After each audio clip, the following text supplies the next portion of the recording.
ಏನು ಗುರು ಅಲ್ಲಿ 22K ಅಂತ ಬರ್ದಿದ್ಯಾ, ನೀನೇನೋ ಪಿಕ್ ಮಾಡಿದೆ, ನಾವು ಹೆಂಗೆ ಅದನ್ನು 22K ಅಂತ ತಿಳ್ಕೊಳ್ಳೋದು ಅಂತ ಕನ್ಫ್ಯೂಸ್ ಆಗಬೇಡ್ರಿ. ಅದನ್ನು ಹೇಳ್ಕೊಡ್ತೀನಿ ಕಲರ್ ಕೋಡಿಂಗ್ ಅಂತ. ಅದ್ರ ಮೇಲೆ 4 ಕಲರ್ ಇದೆ, ರೆಡ್ಡು ಆರೆಂಜು ಗೋಲ್ಡು ಅಂತ. ಗೋಲ್ಡು ಟಾಲರೆನ್ಸ್ ಪ್ಲಸ್ ಆರ್ ಮೈನಸಲ್ಲಿ ಇರುತ್ತೆ, ಅದನ್ನು ಬಿಡಿ.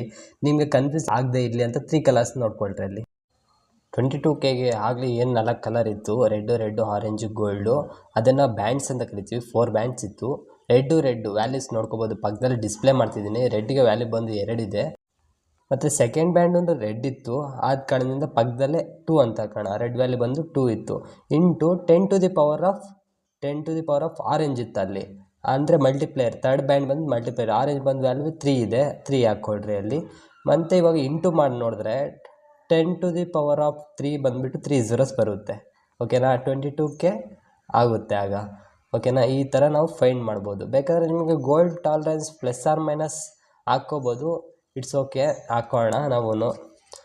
ಆಗ ವ್ಯಾಲ್ಯೂ ಬಂದು ನಮಗೆ 22K ಆಗುತ್ತೆ. ಇನ್ನು ಫುಲ್ ವಿಡಿಯೋಗಾಗಿ ಡಿಸ್ಕ್ರಿಪ್ಷನ್ ಮತ್ತು ಕಮೆಂಟ್ ಬಾಕ್ಸಲ್ಲಿ ಪಿನ್ ಮಾಡಿರುವಂತಹ ಲಿಂಕ್ ಕ್ಲಿಕ್ ಮಾಡಿ.